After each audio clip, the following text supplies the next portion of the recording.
Alors bonjour à tous, aujourd'hui on se retrouve pour notre 4e podcast qui sera sur le stress.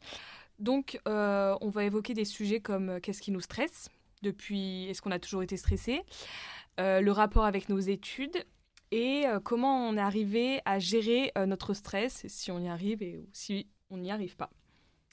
Donc si tu veux commencer Anna. Oui. Du coup, je pense qu'on a chacune une définition du coup différente du stress, mais je dirais que je dirais pas forcément que je suis stressée dans le quotidien, je dirais peut-être plus que je suis un petit peu, je sais pas trop les différences entre angoissée et stressée, mais Angoissé, c'est vraiment quand ton stress il a un level hardcore et ok, que ouais, non. tu peux pas Ouais, vraiment. non, non, c'est pas. Ouais, non, non, ça en vient pas à ce point-là. Mais je dirais que, ouais, j'ai quand même pas mal. En fait, je me mets vachement la pression. Je pense Ouais. que sur des choses. J'estime que j'ai des choses à rendre et des choses à faire qui vont un petit peu. Ça va un peu définir ma valeur de ce que je vaux. Bon, là, ça va loin, je caricature, mais du coup, je pense que je me mets vachement la pression parce qu'après, sinon, je suis vite déçue de moi et tout. Et les sensations que j'ai quand.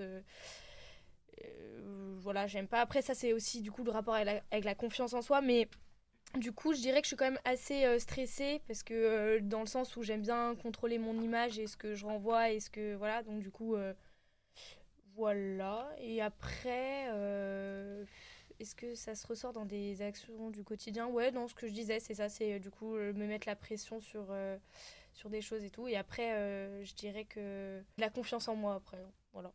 Donc ce que j'ai déjà dit. Donc je sais pas vous comment ça se relève, ça se révèle dans votre quotidien, votre stress et comment vous le ressentez. Bah, moi, c'est vrai que. Bah, en vrai, stress, pareil, comme tu as dit, c'est surtout dans les actions que je vais faire, les travaux à faire. La notion du temps aussi me stresse beaucoup. Parce que je me dis, si j'ai rendez-vous par exemple à 14h30, si à 14h20 je suis pas sur le lieu du rendez-vous, dans ma tête je suis en retard. Mais ça, je sais que c'est mon papa qui me l'a appris parce que mon papa est très très très stressé sur le temps aussi. Vraiment pire que moi. Lui, c'est vraiment s'il est pas 20 minutes avant, on est en retard. Ouais. Tu vois, même juste être en retard de 2-3 minutes, chez moi, c'est inadmissible. Tu vois, c'est vraiment pas possible. Après, c'est vrai que moi, sur le retard, je suis un peu plus. Je lève un peu plus le pied. Tu vois, si je suis 2-3 minutes en retard, c'est pas trop un souci. Par contre, si c'est plus de 15 minutes là, c'est bon, faut pas abuser. Mais ouais, non, stress. C'est vrai que je stresse énormément, voire beaucoup trop. Et c'est vrai que moi, c'est passé carrément au niveau de l'angoisse des fois. Parce que j'arrive pas à gérer mon stress. Et le fait de pas gérer mon stress me stresse. Donc ça me fait angoisser, tu Ouais, c'est vois. un cercle vicieux. Ouais, et je fais pas mal de crises d'angoisse. Là maintenant, ça s'est calmé parce que j'ai appris à gérer ce stress et à bien m'entourer pour que quand je sais que je vais angoisser, les personnes autour de moi savent comment réagir, tu vois. Mais ouais, après, sur. Ça se ressent beaucoup dans mon quotidien, mon stress. Même les gens. Tu vois, moi, je sais que je suis stressée, je ressens mon stress et les gens autour de moi ressentent mon stress aussi. Parce que quand je suis stressée, j'ai tendance à faire tout très très vite. Je parle vite, je marche vite, je réfléchis vite. Je suis toujours en train de réfléchir parce que je suis toujours stressée, tu vois. Mais moi, je trouve que ça. Je ressens que t'es stressé, mais tu ne stresses pas les gens. Enfin, je connais des gens stressés, Ouais. etc. Moi, je sais que c'est un peu mon défaut, mais quand je vais être stressée, vite, ça peut devenir le stress de l'autre, alors que c'est mon problème, quoi. Que toi, je Ouais, trouve mais. que quand je t'entends et tout, je vois que t'es stressé par rapport à des choses, mais Ouais. tu n'infliges, tu restes calme, tu restes posé. Parce que ça, j'ai appris à le gérer et aussi parce que je vous connais pas assez. Enfin, je vous connais pas suffisamment au point d'influencer mon stress sur vous. Je sais que par contre, si je suis avec ma meilleure amie, là, elle va me regarder, elle va faire oh, détends-toi. Ouais, elle va Même moi, connaître et savoir comment mais tu. ton stress me stresse. Ok. Arrête. Donc en vrai, ça dépend avec qui je suis, mais c'est vrai que même avec ma famille ou avec ma soeur, si j'ai un pic de stress qui vraiment pique trop, je vais vraiment être en mode allez, Ouais, on ouais. y va, dépêche-toi, on n'a pas que ça à faire. Et je peux être même désagréable, tu vois. Ouais, ouais. Déjà que j'ai un mauvais tempérament et j'ai des problèmes de colère, alors quand je suis stressée, laisse tomber la neige. Mais ouais, c'est vrai que dans mon quotidien, ça se ressent vraiment énormément mon stress. Même Ah, dans dans le les. quotidien, toi, Ah du ouais, coup. Ouais, ah ouais. ouais, dans le quotidien. Je suis toujours en train de faire tout très très vite. Il faut que ce soit expédié, sinon on est en retard. même au-delà du quotidien, dans les travaux que je rends à l'université, tu peux sentir si j'ai écrit un papier quand j'étais stressée. Parce que mon écriture va être limite tremblante, parce que mes propos vont plus forcément être très cohérents, et même au-delà de la manière dont je vais m'exprimer, tu vois.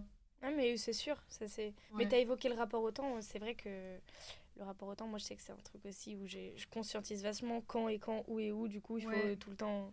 Et toi, Carla, tu dirais que ça se relève comment chez toi ? Alors moi je suis quelqu'un d'assez stressé dans la vie de tous les jours, mais je pense que c'est génétique, parce que ma grand-mère du côté de ma mère était très stressée, mais un level vraiment hard.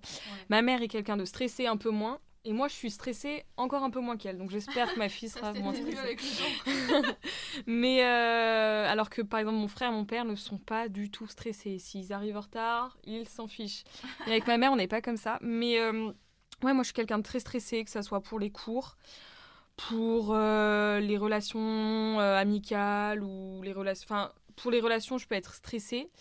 Pour les cours, comme j'ai dit, je vais stresser. Pour les examens... Pour la notion du temps aussi, j'aime pas trop être en retard, je vais souvent stresser, il va falloir que je sois prête un peu avant, quand j'ai rendez-vous. Et moi, ça me stresse encore plus quand je vais être toute seule, imaginons. Alors ça, c'est encore plus stressant, je trouve. Le temps quand je suis toute seule, laisse tomber. Non, vraiment. Et, et surtout, mais alors surtout pour parler. Je suis très stressée. À l'oral, pour aller. Mais vraiment, vous aurez dû me voir, par exemple, au collège, je devais faire un oral, et j'étais tellement stressée que je tremblais, et il y a quelqu'un dans la classe qui m'a dit « On dirait mon téléphone qui vibre ». Et là, je l'ai mal pris. Mais là, à l'heure d'aujourd'hui, je suis beaucoup moins stressée qu'avant. Vraiment, ça, je le dirai après, mais je suis arrivée à gérer mon stress. Et du coup, ça va un peu mieux. Après, à l'université, on a beaucoup d'oraux. Donc en L1, c'était un peu compliqué, je stressais encore. En fait, moi, quand je stresse à l'oral, j'ai ma voix qui tremble. Donc ça se sent, tout le monde le sait, tout le monde est gêné. Et là, c'est ça. Et là, cette année, ça va, je suis beaucoup moins stressée. Avant, je pense que j'étais plus stressée parce que j'avais peut-être pas les relations qu'il fallait, j'étais peut-être pas entourée des meilleures personnes, mais depuis quelques temps, tout se passe bien, je suis très heureuse dans ma vie. Et je pense que c'est ça aussi qui m'a redonné cette confiance en moi, parce qu'avant, j'avais beaucoup moins confiance en moi. Et je pense que tout est lié, la confiance en soi avec le stress, pour moi, c'est lié. Et aussi, j'ai toujours été, même, je sais pas si je peux dire peureuse, mais j'ai toujours eu peur de faire des choses, d'oser faire des choses. Quand j'étais petite, j'avais très peur. Et maintenant, beaucoup moins. Mais j'étais un peu timide. Et j'ai fait un sport, la gymnastique rythmique. Et pour le stress, c'était très, très compliqué parce qu'on devait passer seul devant plein de personnes. Et mais si je pouvais crever les pneus de ma voiture avant d'aller à une compétition... J'aurais pu le faire, hein. Vraiment c'était horrible. Et il y avait ma mère à côté de moi qui me disait mais non, tu vas y arriver. Et moi j'étais là, mais je pleurais. Et à la fin de mon enchaînement qui dure 1 minute 30, je ne respirais pas tout le long, j'étais en apnée du coup tellement j'étais stressée. Et quand je terminais, je faisais une crise d'angoisse à chaque fois, mais j'étais dans des états pas possibles. Ils devaient appeler les pompiers, je me mettais dans ces états. Et d'ailleurs c'est pour ça que j'ai arrêté, parce que ça me stresse beaucoup trop. Et c'était le stress du regard des autres. Du regard des autres, surtout. Ah ouais, ça aussi c'est quelque chose, hein. Mais voilà, c'est ça. Quand t'es dans la performance, où pendant 1 minute 30, il y a toute une salle ou tout un stade ou tout un gymnase qui regarde. C'est ça. Parce que je sais qu'à l'entraînement j'y arrive, mais je sais très bien qu'en compétition je suis tellement stressée que je vais pas y arriver. J'ai pas envie d'être la plus nulle de mon club, j'ai pas envie de faire un résultat pourri, alors que je sais que à l'entraînement je vaux beaucoup mieux que ça. Et d'ailleurs c'est pour ça que les 2 dernières années j'ai fait que des équipes ou des duos. Et j'étais beaucoup moins stressée, tout s'est très bien passé, j'ai fait de très très bons résultats. Mais c'est juste quand j'étais seule. Moi je sais que j'adorais mon sport, mais j'ai arrêté aussi la gym juste pour cette raison de compétition. Mais oui, c'est aussi après c'est aussi la mise en compétition, du coup, comme tu dis. Si après toi les 2 dernières années où t'étais pas mise en épreuve et mise à l'épreuve, ça se passait bien. En fait j'étais pas toute seule sur le praticable devant tout le monde, donc c'est tout. On attendait moins de... c'est ça. Je me disais, mais en fait c'est bon, je suis pas toute seule. Même à mon championnat de France, je suis tombée devant tout le monde, mais j'ai rattrapé ça avec grâce, du coup ça ne s'est pas trop vu. Et au final je n'ai même pas été stressée, alors que si j'avais fait ça seule, mais je serais partie en courant me cacher.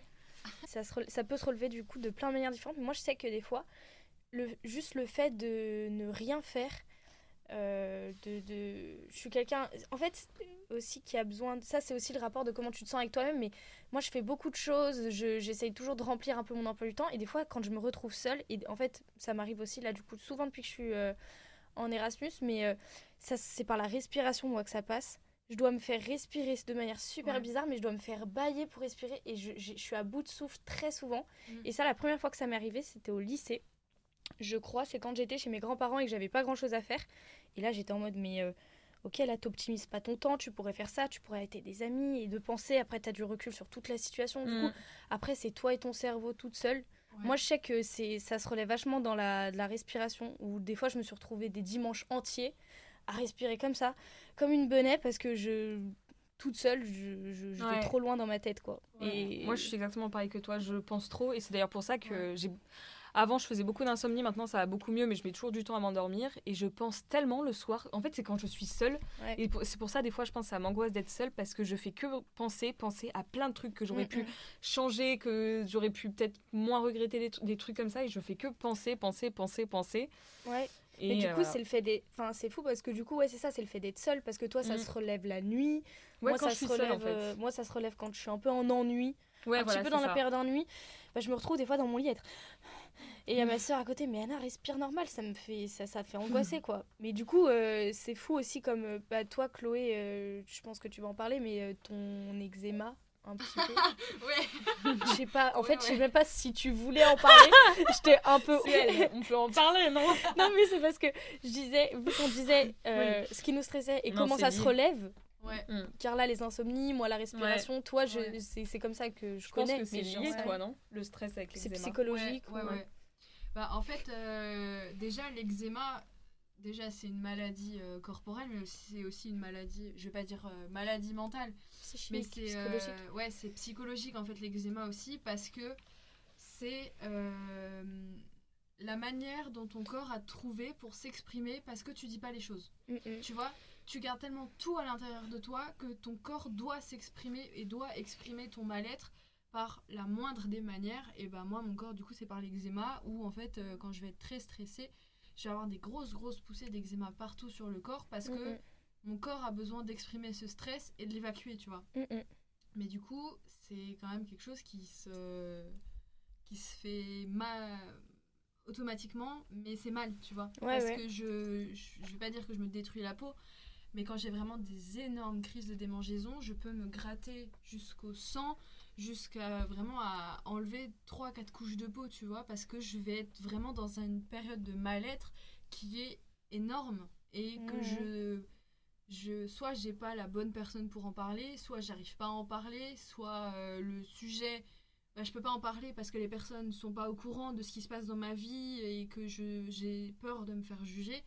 Et c'est aussi pour ça, mais l'eczéma, c'est aussi... C'est ton corps qui empathie, quoi. C'est ton ça. Mental. C'est parce que mon mental, j'arrive pas à l'évacuer que mon physique empathie. Tu vois. Et ça, c'est un très très gros problème dans ma vie parce qu'il y a plusieurs fois où mon eczéma m'a empêché de faire des choses parce que j'ai tellement mal à la peau, en fait. Tu sais, c'est le truc de je suis mal dans ma peau et à la peau. En fait, c'est très bizarre à expliquer parce que les gens qui n'ont pas d'eczéma ne comprennent pas. Mais les gens qui ont l'eczéma comprennent, tu vois. C'est vrai que moi, vu que j'en ai pas, j'arrive pas, je moi comprends non plus, pas. Mais là, vu que t'expliques, je comprends. C'est vrai que moi, j'arrive pas à... le mal dans ça. Mais je me dis, à moi, quel je moment... me dis, bah non, faut mettre de la crème. Et puis voilà, alors que pas du tout. C'est ça. Mais tu sais, même, j'ai dû faire des vingtaines de dermatos dans ma vie. Putain. Et il y en a aucun qui a su m'aider correctement parce que l'eczéma, c'est une maladie qui est à la fois connue, mais pas connue. Tu vois, tout le monde connaît l'eczéma, tout le monde sait ce que c'est, mais personne sait pourquoi, personne sait comment le traiter, personne sait si un jour ça s'arrête, si ça va jamais s'arrêter, si ça va empirer. Je pense à un moment donné de ma vie où je bronzais très très facilement, tu voyais vraiment là où j'étais vraiment bronzée, et là tu avais la démarcation tu avais plein de petites taches blanches où c'était mon eczéma. Là, ça fait vraiment longtemps que j'ai pas bronzé, donc la différence tu la vois plus, mais c'était vraiment quelque chose qui se voyait très facilement. Et je sais qu'en période collège-lycée, j'en avais limite honte, en fait, de mon eczéma. Parce que je me disais, mais putain, tout le monde a une peau nickel. Ils ont de l'eczéma, mais en même temps, ça, c'est normal, c'est la nature. Tu grandis, ton corps, il a des poussées d'hormones, tout ça, c'est normal. mais l'eczéma, c'est pas normal en fait. Pourquoi est-ce que moi j'en ai et les gens ils en ont pas? Je comprenais pas, j'en avais honte. Tu vois, tous mes avant-bras, mes mains, j'étais gonflée tellement j'avais mal. Je pelais du menton et les gars ils se moquaient, ils se foutaient de ma gueule parce que c'est trop drôle, t'as la peau qui descend, on dirait une barbe, t'es une fille. Bah ouais, en même temps, moi j'y peux rien, tu vois, c'est mon corps, il est comme ça, c'est ma peau. Donc après, avec le temps, j'ai appris à gérer ça, à trouver des subterfuges pour cacher un peu mon eczéma, tout ça. Mais c'est vrai que même encore aujourd'hui, ça m'impacte énormément, plus que ce que je le voudrais. Mais en même temps, encore une fois, c'est une maladie que personne connaît. On ne sait pas par quoi c'est causé. Ouais. Je sais qu'il y a une des causes, c'est le stress. Mais il y a tellement plus que juste le stress, je pense. Tu vois. C'est facile de dire le stress, mais je pense qu'il y a d'autres trucs. C'est génétique, c'est le stress, c'est la chaleur, c'est le froid, c'est le frottement des vêtements. Des fois, c'est la matière du vêtement, carrément. Ouais. Tu vois, donc... et des fois, c'est même... Faut mettre du coton. Ouais. Et si vous devriez dire, du coup ça peut être les études, le travail, n'importe quoi, qu'est-ce qui vous stresse le plus enfin les choses dans le quotidien ou selon votre stress, c'est quoi qui vous stresse, les facteurs? Moi, il y en a beaucoup. Pareil, on fait un petit peu, beaucoup moins maintenant, mais un petit peu, avant c'était... À l'heure d'aujourd'hui, je dirais encore l'école, les cours, ce qu'il faut rendre, les examens... Il faut être la meilleure pour être prise en master, j'ai l'impression. Ouais. Et c'est la mise à l'épreuve, ouais, c'est ça. C'est le côté la pression, ouais. Et sinon, le sport plus, maintenant, vu que j'ai arrêté mon sport, donc maintenant, à l'heure d'aujourd'hui, non. Mais sinon, je dirais un peu des trucs de la vie de tous les jours, des trucs tout bêtes, comme... punaise, si j'ai pas fait ça avant ça se trouve je pourrais pas, enfin des trucs tout bêtes, j'arrive pas à expliquer, mais même par exemple pour les relations, des trucs tout cons comme ça. Ouais, ok. Ouais, franchement pareil, l'école c'est une très très grosse source de stress parce qu'il y a toujours ce truc de est-ce que je vais réussir, est-ce que je vais être la meilleure, est-ce que les gens ils vont penser que j'ai bien fait, mais il y a aussi le truc du regard des autres. Ouais, ah oui, voilà. Mais ça, c'est un truc de ouf. Mais je sais pas vous, mais moi, le regard des autres, il passe aussi par, c'est tout con, mais le physique. Ah ouais. En vrai, je pense que c'est pas forcément... je sais pas comment... On l'oublie parce qu'on vit avec notre corps, notre tête et on voit les autres. Mais moi, je sais qu'il y a un truc quand même aussi au physique où dès petit, quand même, bah, c'est... Avant de te construire mentalement, d'avoir ta pensée, tes idées, etc., c'est quand même la première chose qu'on voit d'une personne et j'ai l'impression que là, on va pas refaire et revenir sur les différences mais il y a ici par exemple à Chypre, j'ai l'impression qu'il y a un côté beaucoup plus chill par rapport à la manière de se voir, la manière de parler. Quand tu prends la parole, il y a un côté beaucoup plus relâche où quand tu prends la parole, etc., il y a pas de jugement, il y a pas de que je sais qu'en France, sans comparer et faire la différence, moi je sais que c'est ça aussi qui me stresse, c'est en vrai, t'es jugé sur ton physique toute ta vie, tout le temps. Bon, même si les gens le voient pas en jugement, en fait, on le voit, c'est ce qu'on voit d'une personne. Et moi, je sais que le rapport au physique, il est aussi un peu... c'est ce qu'il y a une période, en vrai, la confiance en soi et après le stress, du coup, ça s'explique aussi par là. Après, du coup, il y a... moi, je sais que là, je suis une période de ma vie où je fais du sport, il y a des choses qui font que je me sens bien, mais il y a forcément des choses aussi qui sont... que t'aimes pas forcément sur toi. Mais du coup, le regard des autres, il passe aussi par ça. Ouais. Moi, je trouve que le regard... Moi, je le sens pas physiquement, mais c'est plus mentalement. Physiquement, en vrai, j'accorde pas trop d'importance à ça. En vrai, c'est les deux. Hein. Parce que tu vois, je vais revenir sur ce que Anna, tu disais par rapport à quand t'es enfant, où tu te construis et t'as pas cette notion de... Les autres, ils me regardent et ils vont me juger, tu vois. T'as pas cette notion quand t'es enfant. Mais moi, il y a un truc qui m'énerve, si je peux dire. C'est que quand t'es enfant, t'as pas cette notion, mais c'est tes parents qui vont te transmettre cette notion de attention à pas trop manger de sucreries, à pas manger trop gras. Alors ouais, c'est pour ta santé, pour pas avoir de cholestérol ou de diabète ou de choses comme ça, mais refuser à un enfant une sucrerie de temps en temps, je trouve que c'est excessif parce que l'enfant, il va le garder ça. La sucrerie, c'est des bêtises, donc ça va me faire grossir ou ça va me faire maigrir ou tu vois. Et ça, je trouve que par rapport au regard des autres, il faut arrêter ce truc de parce que tu manges McDo une fois dans le mois, tu vas prendre 10 kilos et ton corps il va se transformer, les autres tu vas devenir gros, les autres ils vont te trouver moche. Moi je sais que j'ai cet exemple là parce que mon ancienne belle-mère qui était mariée avec mon père, elle a une fille et alors ouais, cette fille était un tout petit peu en surpoids. Tu sais, je sais pas si tu te rappelles sur les carnets de santé, t'as la ligne de tu fais t'as tel âge, tu fais telle taille, il faut que t'aies tel poids. Et moi j'étais toujours au-dessus de cette ligne parce que j'étais plus grande que tout le monde. Donc forcément, tu vois. Et elle, c'était pareil. Elle était un tout petit peu au-dessus de la ligne, elle était un tout petit peu en surpoids. Et je te jure que c'est vrai, son papa, à chaque fois qu'elle allait chez lui, il la pesait. Quand elle repartait, il la pesait. Et quand elle revenait, il la pesait. Et en fonction de si son poids a beaucoup changé ou pas, il allait taper un scandale à mon ex-belle-mère parce que elle a pris 200 grammes. Oh là là là là. Ouais, mais c'est catastrophique. Là, mais alors que non, c'est rien. C'est un enfant, ça grandit. Forcément, ça prend du poids, ça en perd. l'exemple que tu dis, je pense qu'il est un peu propre à... Parce que moi, je sais que par exemple, j'ai jamais eu aucune pression par rapport... C'est surtout niveau moi santé. J'ai jamais ressenti. C'est- Ouais, très santé. C'est vraiment pour ma santé, mais moi, par exemple, selon les morphologies, la génétique, tu prends ou tu prends pas parce que tu as un métabolisme plus ou moins rapide, mais moi, je sais que j'ai jamais eu cette pression et je pense que j'aurais pu faire 50 kilos de plus, 20 kilos de moins. Mes parents, ils ont un rapport mais au ça, corps c'est- qui est ouais, complètement détaché. Donc là, je pense que Ça dépend des familles, je pense, ouais. Ça dépend oui, des ça parents, dépend en des fait. familles. Mais du coup, je pense aussi c'est très sociétal. C'est très. Ouais.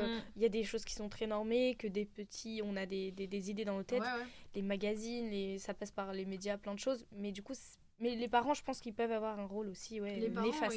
ils ont une influence sur Oui, les oui, enfants, ils imaginent même pas ça, tu vois. Non, Et parce puis que- après, t'arrives, t'es adolescent, t'as 16 ans et t'es un tout petit peu en surpoids par rapport à tes copines qui sont fines comme des bâtons. Et toi, tu te dis, ah ouais, bah je fais 60 kilos pour 1m62. À un moment donné, Mais du coup, pourquoi je suis plus grosse que les autres, tu Ça veut vois. dire que même les parents, ils ont le regard des autres par rapport à leurs propres enfants aussi, je pense. Ouais, Après aussi, on parle beaucoup du surpoids, mais je pense qu'il y a aussi beaucoup de filles ou même garçons en sous-poids. oui, bah en Et- fait, le surpoids, Ouais. c'est que ça se voit par rapport au sous-poids. Bah, le sous-poids, ça se voit aussi. Hein, Moi, je trouve que oui, sous-poids aussi, parce que c'est encore pire, parce que ceux qui sont en sous-poids, c'est des personnes qui n'arrivent pas à prendre Ouais. du poids. Ouais. Et je trouve, du coup, ça, c'est encore pire.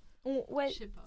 Ouais, il n'y a pas de pire, en fait. il n'y a pas, ouais, y a pas forcément de pire, mais c'est vrai que du coup, le sous-poids, je pense, ça peut être aussi un truc de je suis même pas légitime de me plaindre parce qu'il y en a Ouais, qui voilà, sont. c'est ça. Bah, Ils c'est ont en ça. mode. On parle beaucoup de j'ai ce bourrelet, mais je Ouais. pense que tu peux être aussi mal dans ta peau quand t'es en sous-poids et de Mm. prendre des réflexions de t'as pas de forme, t'es machin, t'es comme ça. Bah oui, Du oui. coup, c'est sûr que je pense, de manière générale, du coup, le rapport Mm. au physique, ça peut créer un mal-être, un manque de confiance Ouais. et stress de vision Ouais. des autres. Et Bah ouais. Moi, je sais que j'étais un peu en surpoids. J'abuse. J'étais pas en surpoids parce que j'étais pas au-dessus de la ligne. Mais je sais que moi, quand j'étais petite, je me trouvais assez grosse. Ouais. Parce que, justement, mes parents me disaient pas de restrictions sur les bonbons, tous les trucs comme ça. Je Ouais. mangeais tout et n'importe quoi. Ouais. Et du coup, en vrai, moi, j'aurais bien aimé justement l'inverse. Qu'ils me disent calme-toi et tout. Surtout que j'allais chez mes grands-parents. Et mes grands-parents, ils ont que moi et mon frère comme petits-enfants. Du Ouais. coup, quand on va là-bas, on est des rois et des Mhm. reines. Ils m'achetaient tout ce que je voulais. Du coup, j'ai eu cette période où, ok, je me suis trouvée grosse. Et du coup, là, j'ai réfléchi par moi-même. Et Ouais. j'ai stoppé un peu tous ces sucreries, Ouais. quoi. Ouais, mais c'est comme tout, faut trouver le juste milieu. Hein. Et sinon, pour parler de la gestion du stress, La tâche la plus compliquée dans ma vie. moi, Ça, je... j'arrive pas à le faire. Hein. Ah ouais, Ah moi, non. je sais que c'est ma maman qui m'a beaucoup aidée. Ouais. Parce qu'elle m'a emmenée. Tout d'abord, c'était pour mon sport, la gymnastique rythmique, vu que je faisais beaucoup de crises d'angoisse. Elle s'est dit bon, ok, on va aller voir un hypnotiseur Ouais. que quelqu'un lui avait conseillé. Et ça s'est très bien passé. Enfin, moi, je suis quelqu'un d'assez nerveuse. Du coup, pendant toute la séance, j'ai rigolé. J'imagine Carla. Moi aussi. Mais vraiment. Mais au final, ça a hyper bien marché. J'étais beaucoup moins stressée. Ouais. Et après, par contre, j'ai eu une période au lycée où j'arrivais plus trop à dormir le soir. Je sais pas pourquoi. Je pense Pareil. que j'étais pas très bien dans ma vie à ce moment-là. Ouais. Et du coup, elle m'a emmené voir un autre hypnotiseur nul à chier. Du coup, ça m'a pas du tout aidé. Après, elle m'a emmené voir une magnétiseuse. Ah oui. Magnétiseuse, très très bien. Et là, je pense que peut-être que vous n'y croyez pas, toi, Jessana, que tu crois pas au magnétisme. Mais je vous jure que ça marche. J'ai senti la chaleur de ses mains sur mon corps. Pareil. Non, Anna! Non, en vrai, moi, je... Je vous jure que ça a marché. Et après, mais j'étais encore moins stressée. Vas-y, Anna! Non mais d'accord. Ok. Je recommence. Et après, je vous jure que ça a marché. Du coup, grâce au magnétisme, franchement, j'allais beaucoup mieux, j'arrivais mieux à gérer mon stress et j'arrivais beaucoup mieux à dormir, quoi. Ouais. Moi, j'avais été voir un démagnétiseur pour mon eczéma. Quoi ? Ouais, moi, j'avais été voir ça parce que mon papy, il avait eu des problèmes, je sais plus trop quoi. Et puis, il avait été voir cette dame qui avait démagnétisé, je sais pas trop quoi, chez lui. Et il m'a dit, moi, ça a marché de ouf. Franchement, va essayer pour ton eczéma, ça coûte rien. Ça coûte rien, 120 balles. Oui, mais 120 alors... euros. Oui, mais non, il faut arrêter avec ça. C'est mieux de payer pour sa santé. Ça m'a coûté... Oui, j'ai perdu 120 balles pour rien. oui, mais Franchement, c'est tes parents qui ont payé. c'est mes grands-parents. Ah bah voilà, t'as pas perdu. Enfin, eux, ils ont perdu Oui, 120 boules. Enfin bref, mais du coup, ouais, j'avais été la voir. Alors déjà, la scène, je pense que je m'en rappellerai toute ma vie. J'étais en slip, bras et soutif, quand même, faut pas déconner. Dans son salon, il y avait des baies vitrées partout sur la rue. J'étais en slip soutif dans son salon et vraiment, elle passait ses mains hyper proches de moi en mode Oui. je me concentre sur ton Mais épaule. c'est vrai, non, c'est La vrai. scène, elle était Et à vous, t'as lunaire. senti. Non, Mais c'est j'ai- pas une bonne magnétiseuse.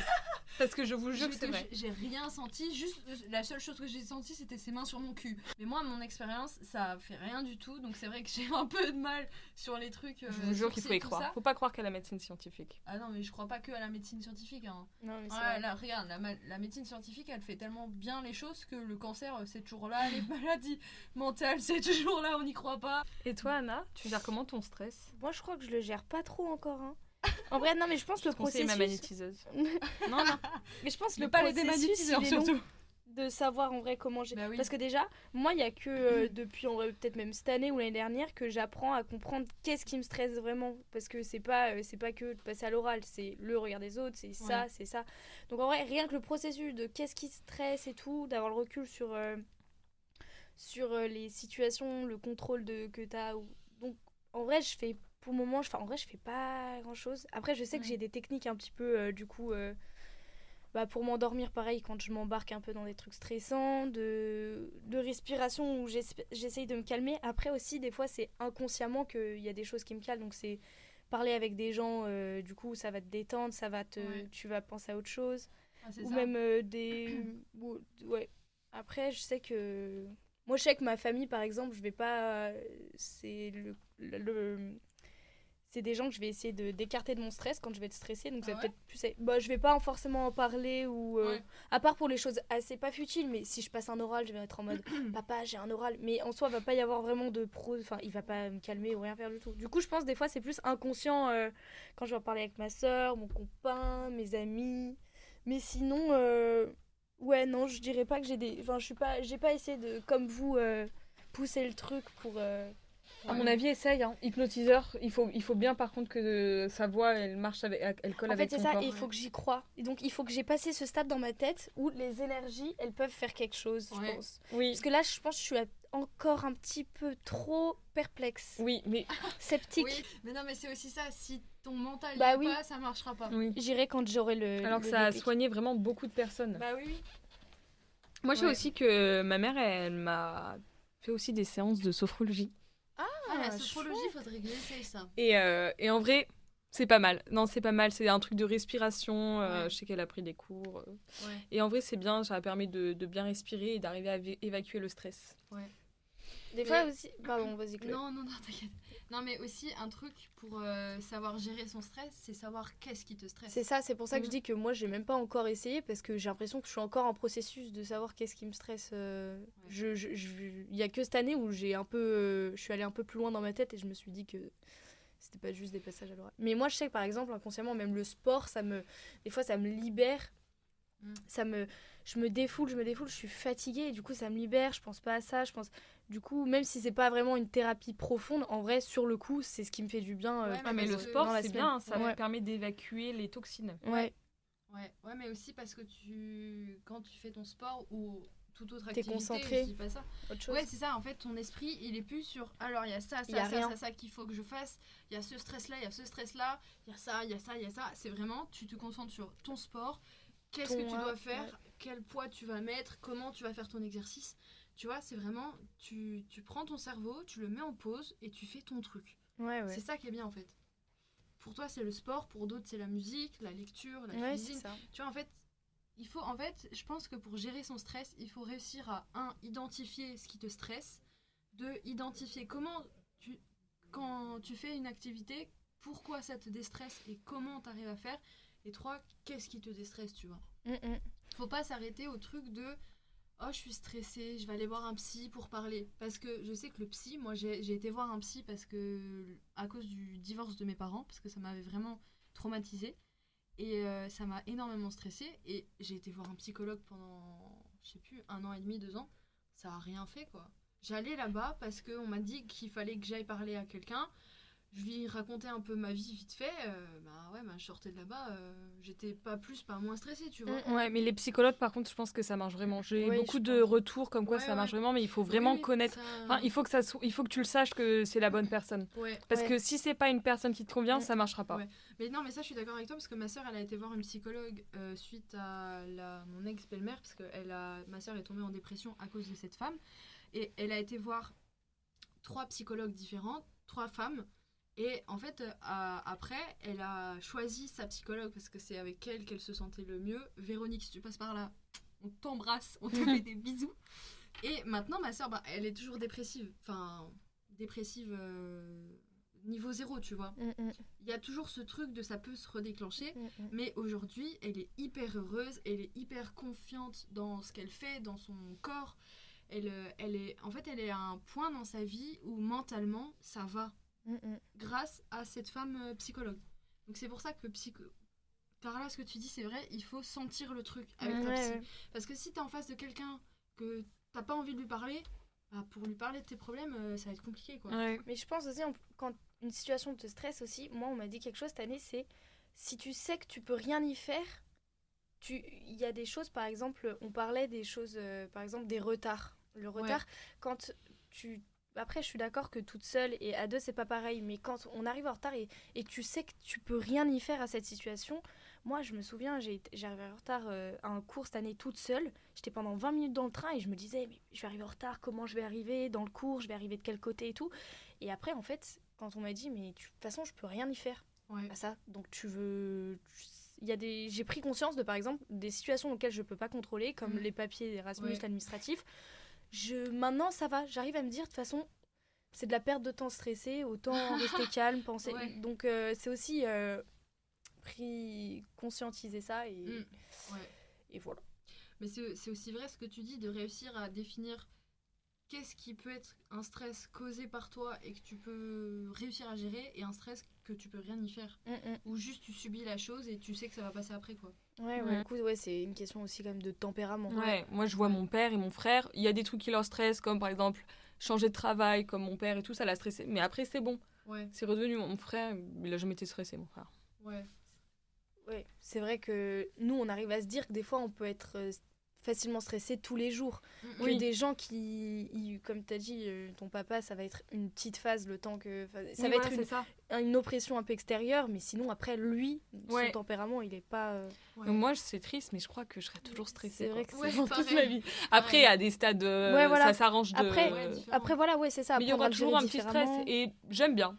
Maintenant, mais c'est normal. Moi, franchement. C'est vrai que ce que tu dis, mais c'est vrai, moi j'ai réalisé qu'aussi, il y avait le côté positif, je dirais, du stress, c'est que du coup, sur des choses, on va plus se mettre la pression. Bon, après, du coup, ça dépend de quel niveau de stress, mais moi, je sais que par exemple, je suis stressée, mais je vais me mettre la pression, mais au moins, les choses, elles sont faites. Et je suis fière de moi, après. Je connais des gens, ils savent que c'est des gens pas stressés, ils le savent, mais ils vont pas faire les choses en fonction pour que ça soit bien fait.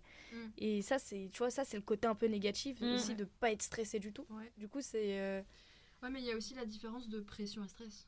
Oui, c'est pas parce que t'as la pression que t'es stressé. Non, c'est sûr. Mais du coup, moi, je suis stressée. Enfin, je vais mettre je suis stressée et ça va se montrer par... Je vais me mettre la pression. Donc, du coup, c'est... Mais voilà pour finir sur ces petites questions du stress. Je sais pas si vous avez quelque chose à rajouter. Moi, c'est bon. Faut pas être stressé dans la vie, ça sert à rien. Non, c'est sûr. Sinon, non, c'est bon. Voilà. On peut arrêter. Écoutez, merci de nous avoir écoutés. Franchement, oui, merci. C'était vachement cool de parler avec vous, encore une fois. Et puis on se retrouve la prochaine fois pour un prochain podcast. Merci, au revoir. Merci, au revoir. Au revoir.